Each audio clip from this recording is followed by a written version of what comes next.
Hi there, Lulu. My name's Andrew and I work here at IELTSpodcast.com with Ben and everyone else. I'm the essay corrector, and each time you submit work to us, I'll be reading through it sentence by sentence to offer you some guidance and corrections on how to produce good academic writing. First of all, well done for getting this far in the course and submitting your first essays to us. They already look very well structured, very well laid out, and quite smart. I'm impressed. So what you should do is listen for when what I say differs from what you have written, and then work through your work, correcting it using my suggestions. In this way, you'll slowly learn to spot the mistakes you're making most frequently, and the better ways to phrase things. If you do have any additional questions for me, do submit them in any email that you send containing an essay, and I'll do my best to answer them in the video. So, this first essay about communication between family members. What we want to do is generally introduce the topic of the essay, introduce the point of contention, and then give our opinion. We can leave our reasons for the body paragraphs. So let's have a read. So I would say, communication between family members is crucial in developing a close emotional family bond. Let's not use family again, actually. Let's not repeat ourselves. Communication between family members is crucial in developing close emotional bonds. However, with the rapid development of, I'd say, technology here. However, with the rapid development of technology, I believe that communication between family members is breaking down. Here we could just say, breaking down for numerous reasons. In this essay, I shall analyse those reasons and give examples to support my argument. Primarily, the quantity of time spent on the internet has reduced the time available for, let's say, intimate communication, or meaningful communication. Meaningful communication would be better. And also, nothing is infinite. Absolutely nothing is infinite, so let's not use that. This is due to the fact that large quantities of information and entertainment that the internet provides acts as a distraction from normal life. A recent study conducted by Stanford University showed that people spend an average of 8 hours each day on the internet for both work and entertainment.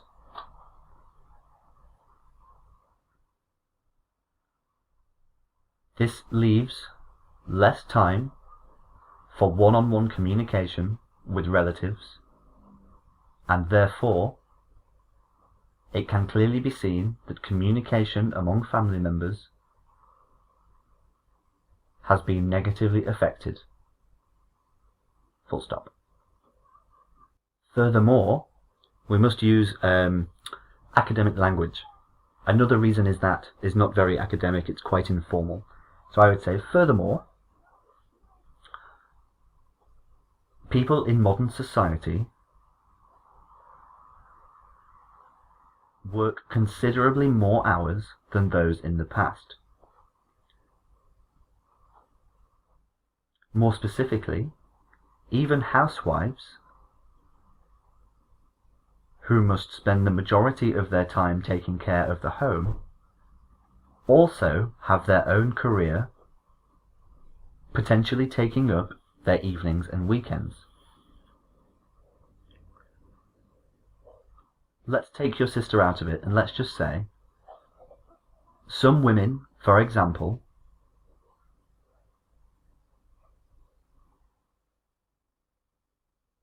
drop their children at school and go straight to work. By the time they arrive home, their children are already asleep. The demands of modern life are therefore clearly detracting from meaningful family relationships.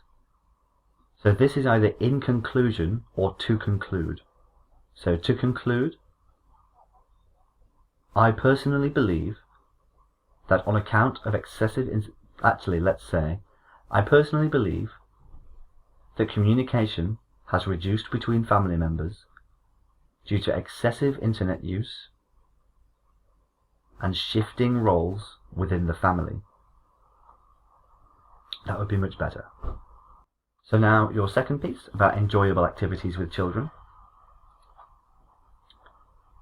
So what you want to do first is, I would say something like, reading is a crucial skill in developing the imagination and empathy of children. However, I believe that fun and engaging activities can develop a wider range of skills than reading alone. Because in the same sentence here, we've repeated ourselves, but also talking about things being full of delight is a bit soft for an academic essay. It needs to be a bit more formal than that. Let's refer precisely to what we're talking about.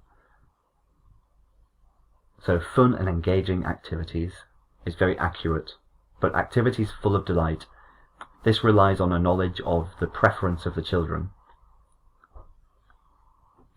First and foremost, activities which require, no plural, children to respond actively.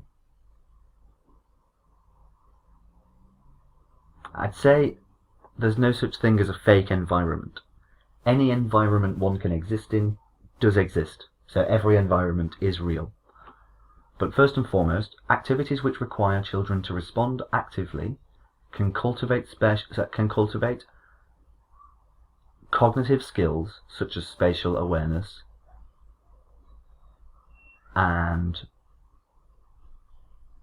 motor reflexes. Motor reflexes or motor abilities are abilities in movement. This is due to the fact that activities such as video games consoles simulate real-world environments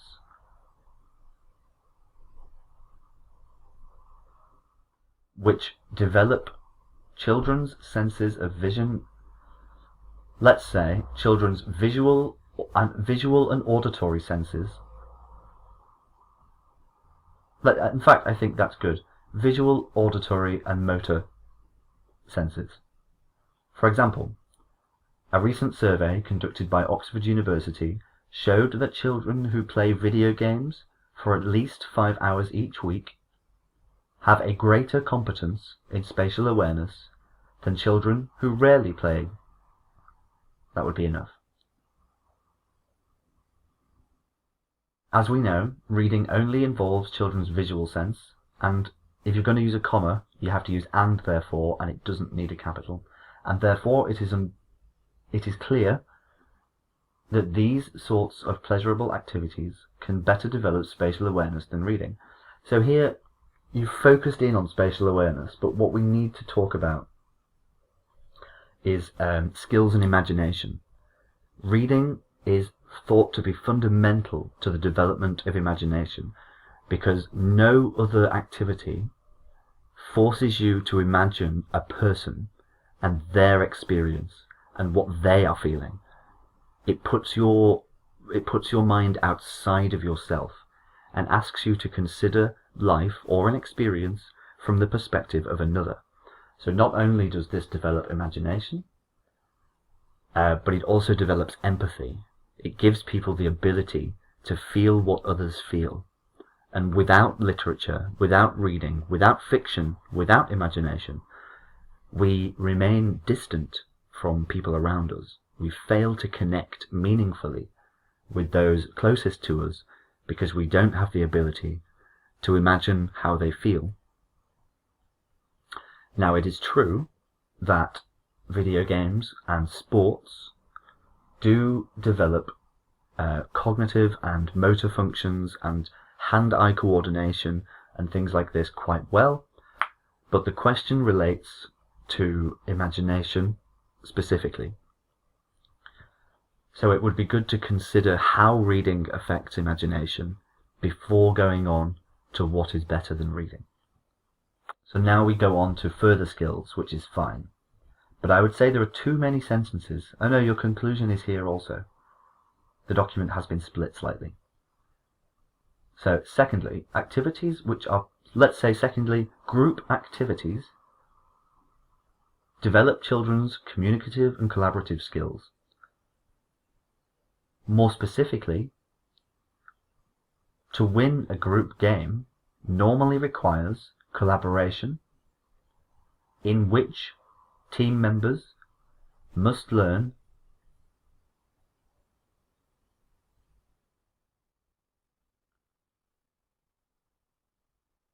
let's say how to cater to individual competencies as well as how to communicate, support and encourage one another. For example, a survey conducted by Stanford University proved that people, no need for the capital, who played team sports such as football or baseball, well in that case let's just use children here and then we don't need this, proved that children who play team sports such as football or baseball generally perform better in teams in future. These collaborative and communicative skills will provide many opportunities in the future and cannot be developed by reading alone. To conclude, despite the fact that reading is necessary and a crucial exercise for children,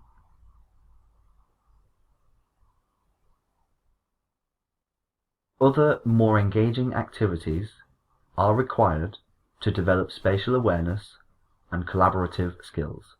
Full stop. I personally believe that enjoyable activities are more valuable than simply reading.